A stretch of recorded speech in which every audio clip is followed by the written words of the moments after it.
आशीर्वाद से 64 लाख भगवान के शेष हो गए थे। अब सुख हो जाता है प्राणी को, फिर बकवाद शुरू हो जाती है। कबीर साहब कहते हैं, सुख के माथे पत्थर पड़ो, जो नाम हृदय से जावे, बलिहारी उस दुख के, जो पल पल नाम रटावे। कबीर परमेश्वर जी हमें याद दिलाते हैं कि इसे सुख का आग लगे, ऐसी यातना किया करो, भगवान से प्रार्थना किया करो, हे परमात्मा ऐसा सुख बाढ़ में पड़े जिससे तेरी याद चली जाए, ऐसा सुख ना देना दाता, और ऐसा दुख दिए रहना मेरे मालिक जिससे तेरी याद बनी रहे। कहते सुख के माथे पत्थर पड़ो, जो नाम हृदय ते जावे, और बलिहारी व दुख के, जो पल पल नाम रटावे। ये दाता ऐसा कष्ट बनाए रखना, तेरी याद बनी रहे। लेकिन ये दयालु है, ये तो ज्ञान देता है, लेकिन सुख तो दे ही देगा। इसके पास सुख के अतिरिक्त कुछ है ही नहीं। सुख तो फालतू पड़ा है इसके पास, और फ्री में देता है, रूंगे में देता है आपको। अब सुख हो गया, काफी लाखों 64 लाख शेष हो गए।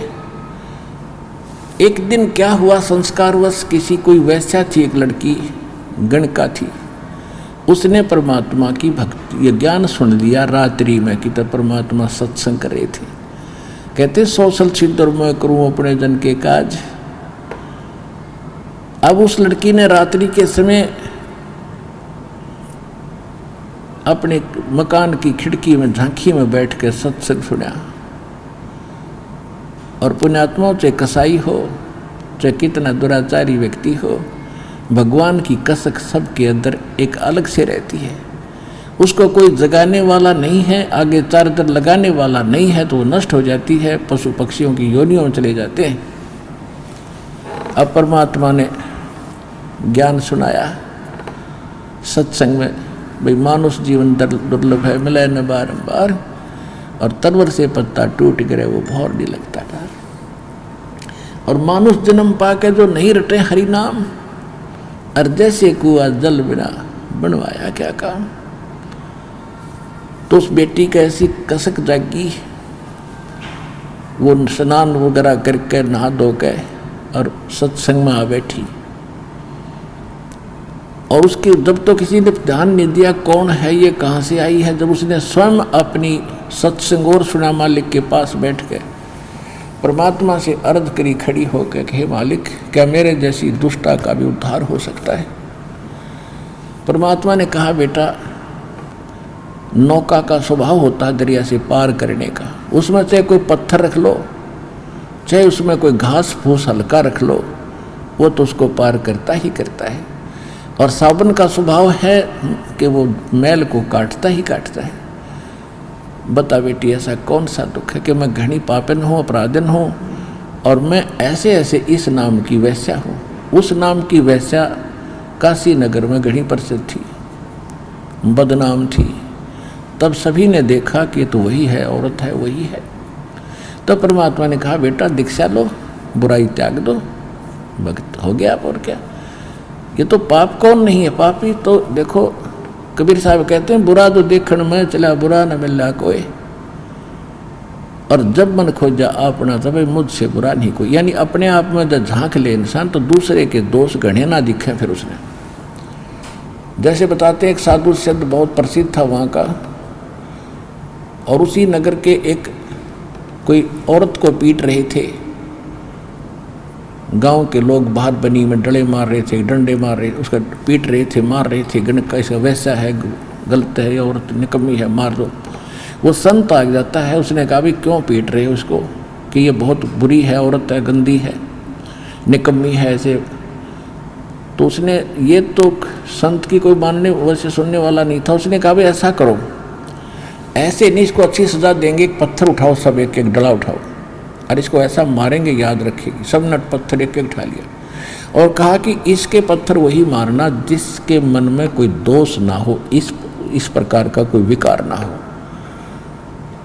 और जिसके मन में कभी कोई ऐसा विकार ना आता हो किसी पर नारी को देखकर। अरे ऐसा अगर ऐसे विकार युक्त ने पत्थर मार दिया, यहीं तुम पत्थर के बन जाओगे। उनको मालूम था कि संत की वचन में बड़ी शक्ति है। सबके हाथ से पत्थर छूट गया, मुंह लटका कर चल पड़े। तो परमात्मा बोले कि बुरा जो देखण में चला बुरा न मिलिया खोए, और जब मन खोजा अपना तो मुझसे बुरा ना कोई। तो उसने कहा कि ये बुरी क्यों है, तुम्हारे गांव के लोगों से ही तो बुरी होगी। अरे भले आदमियों, इसका दोष देख रहे, उन दुष्टों का दोष नहीं देख रहे जो इससे मिलन करते हैं। तो हमारे इस संसार में इतना ही न्याय है, बस इतनी सी बात जानते हैं, एक पक्ष में खड़े हो जाते, दूसरे का बिल्कुल ध्यान नहीं देते। तो ये तत्व ज्ञानहीन प्राणियों के विचार होते हैं। अब जिनको परमात्मा, क्योंकि वो ज्ञान नहीं सुनते थे, जो 64 लाख बने थे, दालू को मालूम को परमात्मा को पता था कि इनको मैं कैसे कलम चढ़ा सकता हूँ, इनको कैसे चार्जर लगा सकता हूँ। तो उनके दुख दूर किए। बहुत ज़्यादा कष्ट थे, किसी का कोढ़ था, कोई कुछ था, किसी को संतान नहीं थी, किसी का और बुरा हाल हो रहा था, सब सुखी हो गए। और तब वो भक्ति भी करते थे, मंत्र दे दिया जाप करो। ज्ञान नहीं था उनको, भगवान नहीं माना था मालिक को। ज्ञानी और विद्वान तो वो उन्हीं को मानते थे जो दूसरे धारावाहिक संस्कृत बोलते थे। और मालिक को पता था जब तक ये मुझे भगवान नहीं मानेंगे, मुक्त नहीं हो सकते, ना मैं इनको सारा खजाना दे सकता सतनाम और सार नाम का। हाँ, इतना अवश्य है कि इस मंत्र से ये यानी मनुष्य जीवन प्राप्त करते रहेंगे जब तक वो 5500 वर्ष कलयुग बीतेगा। यानी 600 वर्ष पहले मालिक ने यह धारणा बनाकर आपको तैयार किया था।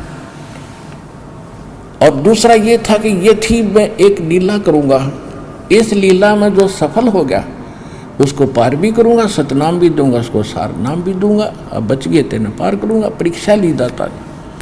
अब क्या हुआ कि वह लड़की जब आने लगी, उन आत्माओं मालिक की चश्मों से, ज्ञान के चश्मों से हमें दिखाई देने लग जाता अपना पिछला जो पिछला चला गया भूत और आने वाला भविष्य सामने दिखाई देता है। तो जो ऐसा दुखी होता है व्यक्ति, वो ज़्यादा भगवान के निकट आता है और ये सोचता है कि मैं ज़्यादा से ज़्यादा परमात्मा के निकट रह कर आशीर्वाद पाऊँ और जल्दी पाप से मुक्त हो, जो मैंने घने पाप कर रखे। तो वह लड़की प्रत्येक सत्संग में आने लगी। अब जो सुखी हो गए थे, जो पुराने भगत थे, उनके मन में दोष आ गया। वो कहने लगे उस लड़की के, तू मत यहाँ मत आया कर, तू बदनाम औरत है और गुरु जी को बदनाम करेगी, सत्संग को बदनाम करेगी, यहाँ मत आया कर तू। अब उस लड़की को तो जैसे काग जहाज का सूझत और निठौर, बंदी छोड़ दयाल जी तुम लगा मेरी दौड़, उसके तो ऐसी धारणा बन गई थी। उसने परमात्मा से कहा कि हे गुरुवर, अब मुझ पापड़ का कैसे उद्धार होगा दाता। परमात्मा ने कहा बेटा मंत्र दे दिया, भक्ति कर, बुराई दे छोड़, अब हो जाएगा मोक्ष। कि मैं यहाँ आती हूँ, मेरी रुचि है आपके दर्शन करूँ, सत्संग सुनो, और ये आपके भगत हैं जो पुराने, ये मुझे धिक्कारते हैं, धमकाते हैं, या मत आया कर, तू बदनाम करेगी। परमात्मा ने फिर सत्संग सुनाया करते थे, उसी दृष्टिकोण से भी एक एक ने के समझावा इतने टोल का। वो तो ज्ञान सत्संग के माध्यम से विचार दिए जाते हैं, बुद्धिमान ग्रहण कर जाते हैं कि गुरु जी क्या समझाना चाहते हैं। लेकिन उनके अंदर बुद्धि नाम की चीज़ तो थी नहीं, वो तो सुख सुख मांगे थे, वो दे ही दिया था। दयालु परमात्मा ने मंत्र भी दे दिया था कि चार्ज भी हो जाएंगे। तो मालिक ने क्या सुनाया, भाई कुष्टी होवे संत बंदगी कीजियो, हो वैसा के विश्वास चरण चित दीजियो। यदि कोई भक्त, कोई संत यदि कोड भी चू रहा हो उसके और वो नाम लेकर भक्ति कर रहा है, तो उसे नफरत ना करना, क्योंकि दुख पता ना किसको और कब हो सकता है। और भगत भक्ति करेगा तो एक दिन वो स्वस्थ भी होगा। और कहते हैं नाम रटत कोढ़ी भलो, चू चू पड़े जो चाम, वो सुंदर शरीर किस काम का, जा मुख नाही नाम। फिर बताते हैं कि वैसा के विश्वास चरण चित दीजियो। देखो संस्कारवश कोई भी व्यक्ति, कोई भी बालक, किसी का भी गलती हो सकती है। और वो सुधरने की चेष्टा करता है, तुम उसको धिक्कारते हो तो कहाँ सुधरेगा फिर वो। जैसे जल है, मैला कपड़ा है, साबुन और पानी की टच में नहीं आएगा तो उसका मैल छूटेगा कैसे। तो इसी प्रकार जो संसार के विचारों से, संसार की क्रियाओं से हम बिगड़ गए, हमने पाप गढ़े इकट्ठे कर लिए, कोई चोरी करके, कोई डाके मार के, कोई और रिश्वत कर लेकर, तो मैले हो गए हम। तो यहाँ आएंगे सत्संग स्वरूपी सरोवर में स्नान करेंगे तो मैल उतरेगा, और यहाँ नहीं आओगे तो फिर कैसे उज्जवल होगे। तो परमात्मा कहा कहने लगे कि भाई वैसा का भी विश्वास है भक्ति का, उसने धिक्कार डाला, उसको प्रणाम करना अपनी बहन को। धीरे धीरे बुराई भी छूटेगी, किसकी नहीं छूटी, और ज्ञान से छूटेगी। अज्ञान से गलती बनी, ज्ञान से सुधर जाएगा। लेकिन हम तो ढीठ हो जाते हैं, अपनी उच्च विचारों को उच्च ही मानते रहे, ये हमारी गलती रही। और अब वो पुरानी बातें मालिक इसलिए दोहरा के गए थे कि इस प्राइम टाइम में मार्ग गलती ना कर दियो तुम, फिर कैसे भी सूत में नहीं आओगी तुम्हारे। अब तो बहुत गजब का टाइम आ गया। तो इसलिए मालिक ने उस समय ये कहा था। उस समय तो इक्का दुक्का ऐसे उदाहरण होते थे, आजकल तो ये ऐसे फैशन वैशन हो रहे हैं, ऐसे बिगड़ गया सब कुछ, ऐसे नफरत करने लगेंगे तो सत्संग मान जोगा एक भी कोई नहीं। तो यहाँ आएंगे, सबका आचरण सुधरेगा और फिर सेट होकर के भक्त बन के मोक्ष हो जाएगा। लेकिन उस समय महाराज अब गले उतरी नहीं, सारी संगत में सुरसुर होगी, भाई अच्छी बात नहीं कर रहे, गुरु जी ने भी सोचना चाहिए, हैं वर्द ज़्यादा हो गए हैं, इसलिए इनका दिमाग भी चल गया। यानी दोष निकालना शुरू कर दिया कुछ मूर्खों ने, और कुछ बुद्धिमान व्यक्ति थे वो ठीक है दोष नहीं निकाल रहे थे, लेकिन लोक लाज से को मानते उसे थे। परमात्मा ने सोचा अब इनको सारनाम सतनाम देने, सतनाम भी दूंगा तो कम से कम इनको एक बार, एक जैसे छाछ के अंदर कणक को डाल के ऐसे पिछोड़ते हैं ना, वो कणक तरह जाती है, थोथे उड़ जाते हैं बाहर, फटाफट उड़ के बाहर जाते हैं। तो परमात्मा ने सोचा एक पछोड़ मार कर देखता हूँ, ऐसे हिला कर देखो कितने खरीर कितने थोथे हैं ये। अब ज़्यादा सुरसुर होगी, मालिक ने सोचा ले एक में फड़क निकाल दूँ उनकी सबकी। परमात्मा ने क्या कहा, उस लड़की से कहा कि बेटी कल तू मेरे साथ आना और सब अपना जितना भी तू हार श्रृंगार करती है सब लगा के आना। उसने कहा ठीक है पिताजी, जैसे आपकी आज्ञा, मैं आपकी बेटी, जो आज्ञा मैं आपकी पुत्री, 7वें शिष्या होगी, वचन की बेटी होगी, जैसे कहो वही होगा। उधर से रविदास जी से कहा कि एक किराए पर हाथी ला दो, जो पैसे लागन ले जा। मालिक के द्वारा कोई कमी थोड़ी थी किसी चीज़ की, वो तो एक लीला कर रहे थे, उसको निकाल के दे दिए 50 रुपये, जा हाथी ले आ। हाथी किराए पर ले आए, लड़की को बीच में बैठा लिया, रविदास जी से कहा कि आप मेरा ड्राइवर बनो, पहलवान बन जाओ, इसको चलाओ हाथी को, और निकाल दो उस मेन बाजार के काशी वाले में के, जहाँ कति बड़ा बाजार हो। हाथ में एक बोतल भर ली गंगा जल की, साफ स्वच्छ जल की बोतल, पानी की, जैसे देसी शराब हुआ करती पहले। और रविदास जी आगे मुख हाथी चला रहे हैं, बीच में लड़की पाछे परमात्मा बैठ गए और लड़की के कंधे पर हाथ रख लिया और ऐसे गंगा जल पीवा और ऐसे कर रहे हैं, और बीच बाजार से निकाल दिया। जो भी देखे रे कौन है यो, सरेआम कैसा ऐसा कर रखा है इसने, तो जीना हराम कर दिया, रे कौन है। देख रहे हैं तो नीरू, ये वो है जुलाहा धानक, अरे वो सत्संगी पाक रहा था, अरे देखो इसके चेले भी यूँ कहा करते भगवान आया है, ये आया है। अब उनके चेला लाओ पकड़ पकड़ के परमात्मा के बच्चों को, और कहा जा दिखाऊँ तुम्हारे गुरु जी की क्या हालत है, देख शराब पी है, वैश्यावर्ती सरेआम कर रहा है, इसने अकल भी नहीं रही, इतनी शराब पी रखी है। अब हमारे जैसे जो नकली चेले थे हम कुछ अधिकतर तो ऐसे थे, भगवान में दोष देखना अच्छा नहीं लगा, लेकिन हमने फिर मालिक से अपना किनारा काट लिया, सत्संग जाना बंद कर दिया। और कुछ एक ऐसे थे जो परमात्मा में दोष देख गए, वो तो गुरुद्रोही हो जाते हैं। यानी दोष देखकर फिर उसके अनुकूल अपने मन में दोष लाना, ये नीच व्यक्ति है, फलाना है, तो वो है गुरुद्रोही के लक्षण।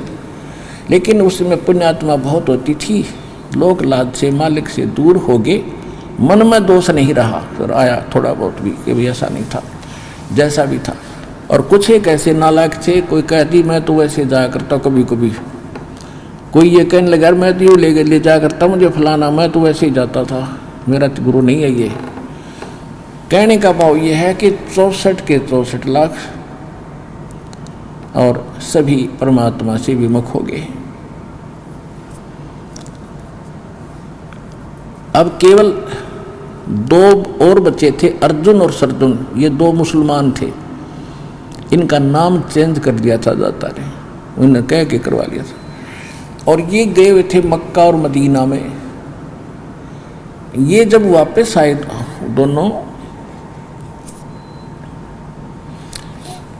तो इनको पता चला कि शिष्यों ने बताया भाई गुरुजी तो गलत कर दिया गुरुजियों ने। वो बोले क्या कर दिया, तुम ऐसी भाषा बोल कैसे रहे हो आज, कि भाई गलती कर दी गुरुजी ने, ऐसे कर दिया वैसे कर दिया। तो वो भगत क्योंकि दूर थे यहाँ से, काफ़ी दिन जाने में लगे, काफ़ी दिन आने में, तब तक वो सारी घटना हो दी। तो वो कहने लगे रे तुम अपनी ज़बान संभाल कर बात करो, तुम्हारी जीभ कट जाएगी, तुम किसके बारे में क्या बोल रहे हो, परमात्मा के बारे में ऐसे बोल रहे हो, तुम्हें शर्म नहीं आती है। कहने लगे वो तू आँखें देख लेता ना, तुम्हारा भी यकीन हो जाता, और अगर ना यकीन होता ना, अब देख लेना शाम के समय वहीं जाते उस वैश्या के पास गुरुजी। परमात्मा क्या करते थे, क्योंकि कहते हैं परमात्मा अगर हमारे अंदर दोष है तो हम दूसरे में दोष देखते हैं। वो तो मालिक थे, भगवान थे, और उस लड़की में चाह भगवान की, बाकी ये सुख होकर बकवादी हो गए थे, तो वो लड़की के पास जाते डेली, और उसने वो अपना बकवाद छोड़े दी थी। अब उस दिन मालिक को मालूम था कि आज ये 2 और आ रहे हैं जिनकी परीक्षा रह रही है। उस दिन मालिक जाकर के उसके आंगन में बाहर शाम के समय छाया में, जैसे गेट के सामने उसके आंगन में मेन गली के सामने बैठ गए, और वहाँ चारपाई पर बैठ के लड़की सामने बैठी है, दोनों पैर उस लड़की के पैरों पर, और वो सेवा कर रही है अपने पिताजी की। और उनने कहा कि जाके देख लेना, श्याम ने वहाँ बैठते हैं, वैसे जाके घर जाते हैं। अर्जुन सरजुन गए, सामने देखा गुरुजी बैठे और लड़की के पैरों पर पैर रख करके वो सेवा कर रही है।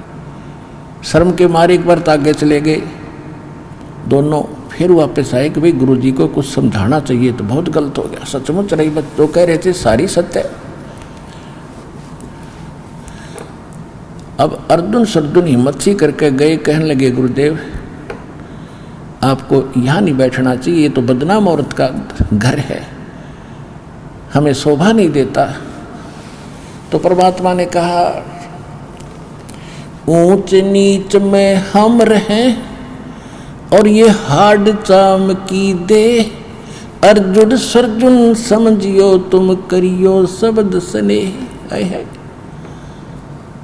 परमात्मा ने क्या कहा, अरे भले आदमियों, इतने दिन हो गया मैंने आपको ज्ञान देते और तुम्हारे इतने सुख दिए, तब तो मैं भगवान था, अल्लाह का अवतार था, और आज मैं ढेढ़ हो गया, तुम अपने जैसा कमीन मुझे समझ रहे हो तो भाग जा, तू यहाँ से जा, और समझ लेना आज के बाद अब तुम्हारा उद्धार नहीं होगा।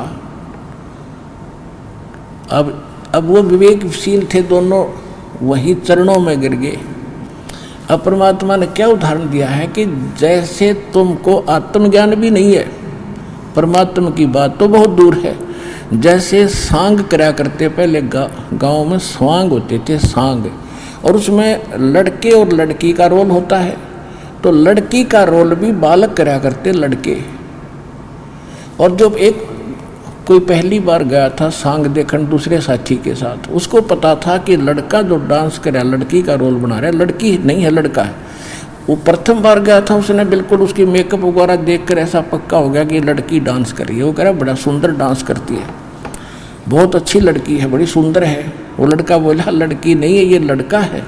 उसका यकीन नहीं हुआ, तो उसके यकीन दिलाने के लिए उसको साथ ले गया जहाँ वो रुके हुए थे, उसको अपना ड्रामा तमाशा कर लिया। उसके बाद वहाँ जाकर उस लड़के ने सब कपड़े वस्त्र उतार दिए, वो आर्टिफिशियल अंग लगा रखे थे, वो खुट्टी बटाएंगे दिए, वो लड़का का लड़का।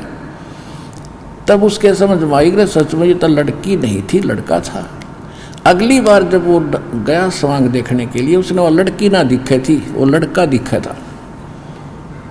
लड़की वाला भाव स्वप्न में भी नहीं आया उसके।